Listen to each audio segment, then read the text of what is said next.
मेरा नाम वाजिद एहसास है और मैं एक तालिब इल्म हूँ। डॉक्टर साहब से मेरा ये सवाल है कि मैं पिछले 4 साल से रिलीजन को प्रैक्टिस नहीं कर रहा। मैं एक रिलीजियस पर्सन हूँ और मेरे तमाम मामलात अच्छे चल रहे हैं, यानी मैं एक तालिब इल्म के तौर पर एक अच्छा तालिब इल्म भी हूँ, एक बेटे के तौर पर एक अच्छा बेटा भी हूँ, दोस्तों के में जो मेरा एक माशरे में किरदार है या दोस्तों में है वो भी बहुत अच्छा है और मेरे तमाम मामलात भी ठीक हैं। मैं किसी से कुछ लेता हूँ तो वक्त पर वापस करता हूँ। जब मेरे मामलात ठीक हैं तो मुझे क्यों मजहबी होना चाहिए? एक ये और ये है कि मुझे एथीस्ट होने का या इरिलीजियस पर्सन होने का क्या नुकसान है जो एक रिलीजियस पर्सन को नहीं है और उसको फ़ायदा है? ये मेरा क्वेश्चन है जाकिर साहब से। और मैं ये कहूँगा कि वो कोई मेटाफिजिकल आंसर ना दें, ऐसा कोई रैशनल आंसर दें जिसका अकल से और जिसकी अप्रोच रैशनल हो। Thank you very much. साहब आपका नाम क्या है? वाजिद एहसास। वाजिद एहसास। आप मुसलमान हैं? I am not practicing religion sir. हाँ, आप मुसलमान खानदान में पैदा हुए लेकिन इस्लाम पे अमल नहीं करते, बराबर? Yes sir, yes. अपने भाई साहब वाजिद मुसलमान खानदान में पैदा हुए, 4 साल से दीन पे अमल नहीं करते, कहते हूँ कि मैं तालिब इल्म हूँ और मेरे मामलात बहुत अच्छे, मैं अच्छे काम करता हूँ, कुछ लेता हूँ तो टाइम पे वापस दे देता हूँ और बहुत खुश है, तो क्यों उसे दीन पे अमल करना चाहिए? अच्छा सवाल है भाई साहब। ऐसे तो बहुत से शख्स है जो बोलते मैं बहुत अच्छा हूं। कई शख्स है। अच्छा होना किसके मैयार से? आपके मैयार से। हमें अच्छा होना चाहिए खालिक के मैयार से। खालिक का मैयार क्या है? अच्छा होना वो जो ईमान रखता है, अमल सालेहात करता है। वतवासौ बिल हक वतवासौ बिस सब्र। भाई साहब का सवाल है, लॉजिकल जवाब दो, लॉजिकल जवाब दो कि मैं 4 साल से दीन पे अमल नहीं कर रहा हूं, बहुत खुश हूं, जो चीज लेता हूं टाइम पे वापस करता हूं, तो आप साबित करो कि क्यों मुझे दीन पे अमल करना चाहिए। जो आप बोल रहे आप बहुत खुश है, वो मेरी खुशी के लिए काफी नहीं है। मैं जानना चाहता हूं कि कितने लोग को आपने सही रास्ते पे लेके आया आपके 4 साल में। कितने लोग आपको मानते? बोलिए मुझे। वाजिद भाई किधर है? वाजिद भाई जी जी सर। हाँ, कितने लोग आपको मानते 4 साल में? 5,000 10,000 कितने लोग मानने लगे आपको? सर मुझे इससे कोई फर्क नहीं पड़ता, ना मेरी पर्सनल लाइफ पर, ना मेरी जो है एक इज्तमाही जो मेरी ज़िंदगी है मुआशरे में, कि मेरे ऊपर कितने लोग मानते हैं या मुझे कितने लोग अच्छा समझते हैं। ये है कि जो एक ज़ाब्ता सेट किया हुआ है सोसाइटी की जानिब से और एक अकल के जो तकाज़े हैं, यानी एक अकलियत का तकाज़ा है कि मेरा मुआशरे में एक अच्छे इंसान का कैसे रोल हो सकता है और या मेरा इंडिविजुअल का एक मुआशरे में अच्छा रोल कैसे हो सकता है, तो उस तरह मेरा एक अच्छा रोल है। मैं आपसे ये कहता हूँ कि कोई एक ऐसा रैशनल कोई अप्रोच हो, रैशनल एविडेंस हो, रैशनल आंसर हो जिसकी वजह से मुझे रिलीजन को प्रैक्टिस करना चाहिए, जो मैं नहीं कर रहा। आप जो बोल रहे अकलियत के हिसाब से, अकलियत जो इंसान समझती है हमेशा सही नहीं होता। आपको पता है, पहले दुनिया लोग समझते चपटी है। सैकड़ों साल, हजारों साल पहले लोग समझते थे दुनिया चपटी है। जी सर, बिल्कुल ये है कि अब एवोल्यूशन हो रही है ना। भाई साहब अभी आपका सवाल खत्म हो गया, मेरा जवाब सुनिए आप। जी जी जी। ये डिबेटिंग सेशन नहीं है, समझे आप? ये रैशनल आप समझते नहीं। जब सिंपल समझ नहीं सकते आप बोलते आप बहुत एकदम क्या बोलते कंटेंट है। आप इतना नहीं समझ सकते क्या कंटेंट है। आपको सवाल देने का मौका दिया गया है, अभी मेरा जवाब सुनिए। हर इंसान अपने दिमाग से समझता है वो सही है। वो चोर भी अपने दिमाग से सही है समझता है। वो चोर जो चोरी करता है वो अपने दिमाग से सही समझता है। आप मुझे एक पॉइंट बताओ। एक चोर है, मान लो मैं चोर हूं, मैं चोरी करता हूं, करोड़ों रुपए लोग की चोरी करता हूं। आप एक रैशनल पॉइंट बताओ कि मैं गलत हूं और मैं चोरी छोड़ दूंगा। एक। चलो भाई साहब, वाजिद भाई जवाब दो। मैं दुनिया का सबसे बड़ा चोर हूं, जी, जी। करोड़ों रुपए चोरी करता हूं। आप एक रैशनल पॉइंट बताओ कि मैं गलत हूं और चोरी छोड़ दूंगा। जी सर, उसकी वजह ये है कि आप अगर चोर हैं और चोरी करते हैं तो आप गलत इसलिए हैं कि आपके अमल से लोगों की जिंदगियों पर जो है मंफी असरात पड़ रहे हैं। मुझे आप क्या चोरी फर्क करते- पड़ता है लोग क्या समझते हैं, मैं तो खुश हूं ना, चोरी करके रोज रॉय खरीदता हूं। नहीं, मुझे सर- क्या, आपको जब मेरे की जरूरत, आप थोड़ी देर पहले पूछे, मुझे मुझे फर्क नहीं पड़ता लोग क्या मेरे में, मैं खुश हूं। उसी तरीके से आप लॉजिक पे बात करो, लोग क्या सोचते बात मत करो। मैं तो ये पूछता हूं, आप मुझे मंतिक से, लॉजिक से एक पॉइंट बताओ कि मैं गलत हूं और चोरी छोड़ दूंगा। ये मत बताओ लोग को तकलीफ होती, मुझे क्या फर्क पड़ता है, मुझे तो अच्छा है ना। मैं चोरी खरीदता हूं, रोज रॉय खरीदता हूं, बंगला खरीदता हूं, क्या गलत है? लोग को तकलीफ होती, मुझे क्या फायदा, मुझे क्या नुकसान उससे, आपको नुकसान है। आप ये बताओ मेरा नुकसान क्या है, एक दो नहीं। सर, सर, आप ये मुझसे मेरे ख्याल में पूछ रहे हैं कि आप खुश हैं, लेकिन मैं ये, अच्छा मैं आपसे ये सवाल करता हूं कि मेरे सवाल मत रिलीजन कीजिए, को मेरे सवाल का जवाब दो। मेरा सर यही सवाल है। एक लॉजिकल पॉइंट बोलो साबित करने के लिए। मैं दुनिया का सबसे बड़ा चोर हूं, करोड़ों अरबों रुपए चोरी करता हूं, मैं बहुत खुश हूं। लोग को तकलीफ होती गए बाढ़ में, मुझे तो तकलीफ नहीं हो रही है। इसको बोलते सेल्फ सेंटर्ड।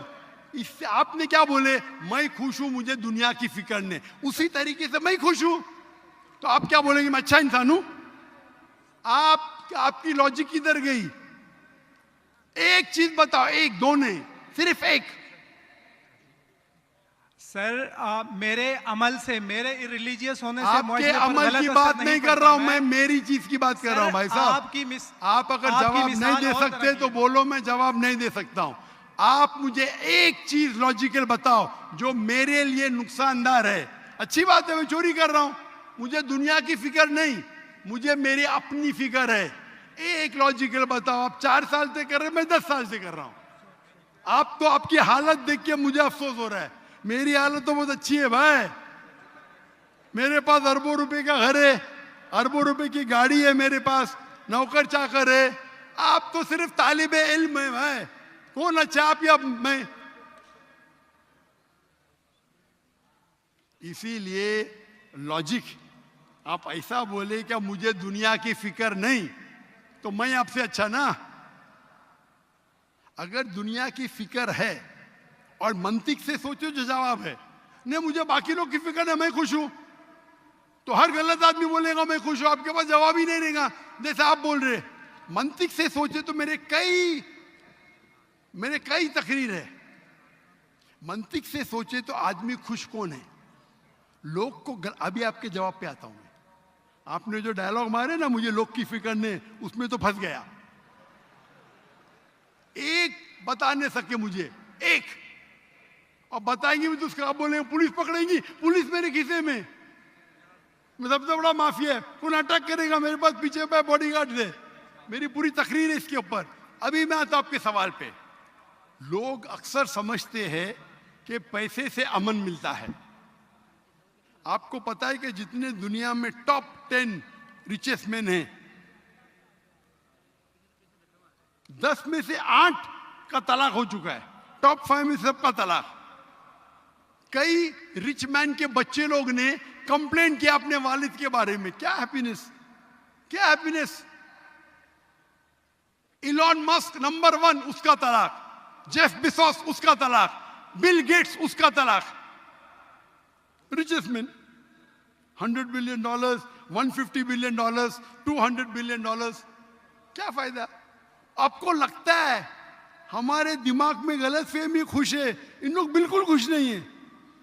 वो जो इंसान गांव के अंदर सुकून की नींद सोता है, वो उनसे ज्यादा खुश है। और ये दुनिया, आपने मेरी तकरीर शायद सुनी ही नहीं, अगर सुनी होती तो ये बात ही नहीं बोलते थे आप। मेरे तकरीर में मैंने कहा हूं कि ये दुनिया हमारे लिए इम्तिहान है आखिरत के लिए। आप जब आखिरत में मानते ही नहीं तो आपको क्या पता? अगर मंतिक से सोचेंगे, लॉजिक से सोचेंगे, तो आपको पता होगा कि इस दुनिया का खालिक एक है। आप मेरी वीडियो कैसेट सुनिए, डज गॉड एग्जिस्ट? वाजिद भाई, वाजिद का मतलब क्या? आपका नाम क्यों नहीं बदलते आप? वाजिद का मतलब क्या? पाने वाला सर, क्या? पाने वाला। पाने वाला। क्या पाया आपने? सर मैंने 4 साल पहले पाया। हाँ, अभी अभी छोड़ दिए तो नाम तो बदलो। लोग को धोखा क्यों दे रहे? सर ये मेरी सोसाइटी से मुनासबत रखता है, लेकिन आपने मेरे सवाल का जवाब नहीं दिया सर। एटमोस्ट रिस्पेक्ट के साथ सर, मैं वही तो बोल रहा हूं मैं ना, मेरे सवाल का जवाब के लिए मेरे तकरीर सुनो। Does God exist? सर वो एक और सुनिए मौजू है, सुनिए मैं सुनिए उस सुनिए तरफ सुनिए, नहीं जा रहा। ये बहस नहीं हो रही है। आपका सवाल खत्म हो, जवाब दे रहा हूं मैं। आप ये मानने के लिए डज गॉड एग्जिस्ट, जो लोग खुदा में नहीं मानते वो साबित ही नहीं कर सकते चोर गलत है। अभी मैं आपको साबित करता हूं। जो लोग, आप कुछ भी बोलो, आप बड़े चोर है, आपको पुलिस पकड़ेंगे, पुलिस मेरे खीसे में। आपकी कोई दूसरी चोरी करेंगे, आपका चोरी कोई कर नहीं सकता, मेरे पास बहुत बड़ी गार्ड है। सिर्फ एक ही लॉजिक से आप उस चोर को गलत साबित कर सकते हैं। अगर मैं मुसलमान हूं और मुझे कोई चोर कहता है कि मैं सबसे बड़ा चोर हूं, मैं खुश हूं, मुझे एक लॉजिक बताओ कि गलत है और मैं छोड़ दूंगा। मैं उससे पूछूंगा, अगर तुम्हारे साथ कोई नाइंसाफी होगी तो आप चाहेंगे कि इंसाफ हो? भले आपके साथ कोई चोरी नहीं कर सकता है, मान लो, लेकिन आपके मां के साथ किसने गलत हरकत की है, आप नहीं चाहेंगे कि उसको सजा मिले? आपके बहन के साथ कोई गलत हरकत करता है, आप नहीं चाहेंगे उसके साथ सजा हो? ये दुनिया में आप मिसाल लो हिटलर की। हिटलर ने 6 मिलियन 60 लाख लोगों का कत्ल किया। आपकी पुलिस अगर हिटलर को पकड़ेंगी क्या सजा दे सकती है? मैक्सिमम उसको जला सकती है। एक के बदले 59 लाख 5,999,000 अब भी उस पर अदल्य होता है। आप अगर हिसाब किताब करेंगे तो इनजस्टिस है। आप हिटलर को पकड़ेंगे, आपकी लॉजिक क्या सजा दे सकती है उसको? बोलो, क्या सजा दे सकती है? मान लो हिटलर को आपने पकड़ा, उसने 60 लाख लोग को जिंदा जलाया, आपकी लॉजिक क्या कहती है? क्या सजा मिल सकती है उसको? बोलो बोलो वाजिद भाई। सर आप मेरा असल सवाल में- का दो, हिटलर को आज पकड़ेंगे, आपकी लॉजिक क्या सजा दे सकती है उसको?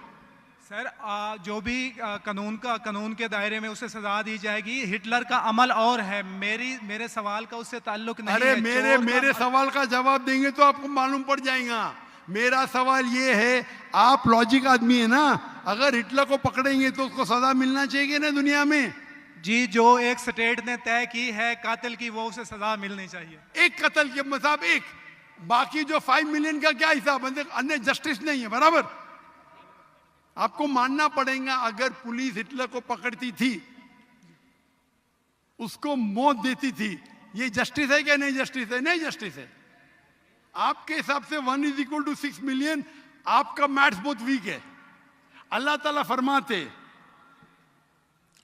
फरमाते हैं कुरान मजीद में, अल्लाह ताला फरमाते कुरान मजीद में सूरह निसा में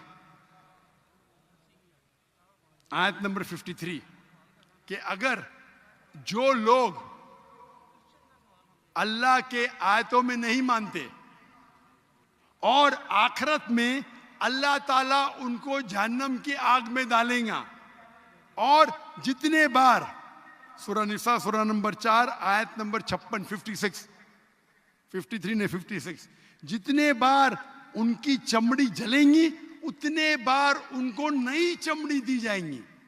आज साइंस कहती है कि दर्द होने के लिए चमड़ी के अंदर पेन रिसेप्टर है, पहले नहीं पता था।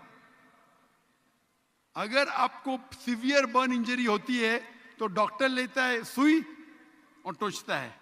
अगर आपको दर्द होता है तो डॉक्टर खुश है, यानी डीप इंजरी नहीं है। अगर आपको दर्द नहीं होता, डॉक्टर को अफसोस होता है, डीप बर्न इंजरी। आपकी एहसास के पेन रिसेप्टर्स मर गए। तो अल्लाह ताला फरमाते हैं कि जो लोग अल्लाह के खिलाफ है और अल्लाह का कहना नहीं मानते, अल्लाह ताला उनको दोजख की आग में डालेंगे और जितने बार उनकी चमड़ी जलेंगी उतने बार नई चमड़ी देंगे ताकि वो दर्द का एहसास कर सके। तो अल्लाह ताला आखिरत में हिटलर को 6 मिलियन टाइम 12 मिलियन टाइम भी जला सकता है। ये अदल हुआ कि नहीं? हाँ कि नहीं? हमारे दुनिया में अदल हो ही नहीं सकता। तो इसीलिए चोरी खराब है तब मानेगा जब उसको मालूम पड़ेगा आखिरत है, हमारा खालिक है। विदाउट आखिरत आप साबित ही नहीं कर सके चोरी करना खराब है, बलात्कार करना, जिना बिल जब्र करना हराम है। आप साबित ही नहीं कर सकते। सिर्फ उस वक्त साबित कर सकते जब आपको पता लगेगा कि आखिरत है, हमारी इस जिंदगी के अलावा और एक जिंदगी है। और ये अदल सिर्फ तब हो सकता है जब हमारा खालिक है, हमारा मालिक है। और सिर्फ खालिक होना काफी नहीं है, खालिक के साथ आखिरत होना जरूरी है। अगर आखिरत नहीं है तो आप साबित ही नहीं कर सकेंगे कि चोरी करना खराब है, बलात्कार करना, जिना बिल जब्र करना हराम है, किसी का कत्ल करना हराम है। साबित ही नहीं कर सकते, आपके पास लॉजिक ही नहीं है। तो आप जो बात कर रहे 4 साल से आप खुश है, आपकी खुशी टेम्परेरी है। मेन खुशी तो है आखिरत। जैसा बोलते हैं ना, आपके लिए जन्नत है, बिल्कुल सही है वो हदीस अल्लाह के रसूल की। काफिर के लिए जन्नत है दुनिया, तेरे लिए वाजिद ये दुनिया जन्नत है, मैं मानता हूं। अल्लाह के रसूल की हदीस है। अगर तू कहता है कि तू इस्लाम छोड़ दिया, मतलब काफिर है, मुर्तद है, बराबर की नहीं? और डंके की चोट पे ऐलान कर रहा है, शर्म भी नहीं आती। एक तो गलती करता है, डंके की चोट पे ऐलान करता है।